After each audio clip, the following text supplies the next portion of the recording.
আসসালামু আলাইকুম, সবাই কেমন আছেন? দর্শক, বাড়িঘরে তো যাওয়ার জন্য সবাই প্রস্তুত। বাড়িঘরে তো যাবেন। আপনারা কিন্তু জানেন কিনা তা আমি বলতে পারবো না, কিন্তু আপনাদেরকে একটি কথা জানিয়ে দিতে চাই।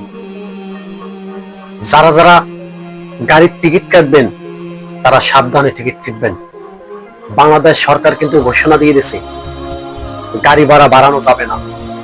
সমস্ত গাড়ি ভাড়া বাড়ানো যাবে না, এই ঈদ উপলক্ষে তা কিন্তু বন্ধ করে দিছে। তবে সাধারণ মানুষকে একটি কথা বলে দিই, যত কাউন্টার আছে তারা কিন্তু আপনাদেরকে কিন্তু ধোকা দিতে পারে। কি রকমের ধোকা?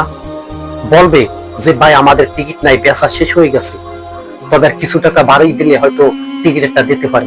এরকমের ধোকায় পড়বেন না। যদি এরকমের দেখেন, তদন্ত করবেন, তদন্ত করে বাইক করবেন আসলে কি কথাটা সত্য।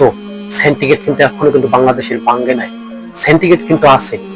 তবে বাড়িঘরে যারা যাবেন সাবধানে যাবেন, সাবধানে টিকিট কাটবেন। আপনাদেরকে কিন্তু ধোকা দেওয়ার জন্য, ওরা টাকা কিন্তু উসুল করার জন্য আপনাদেরকে কিন্তু এমন ভাবে টাকা আদায় করে নেবে, বুঝতেই পারবেন না। তাই বলবো, বাড়িঘরে তো যাবেন, টিকিটও তো কাটবেন, তার আগে দেখবেন যে সেন্টিকেট চলছে কিনা। ডাইরেক্ট সরাসরি হেল্পলাইনে ফোন দিয়ে দিবেন, পুলিশের কাছে ফোন দিয়ে পুলিশকে ধরিয়ে দিবেন।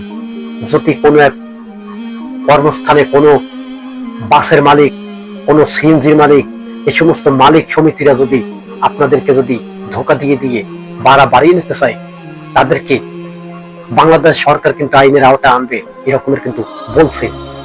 তবে সবাইকে বলবো, যে যেখান থেকে আছেন সবাই সজাগ থাকবেন, আপনার পকেট থেকে জানি টাকা নিতে না পারে।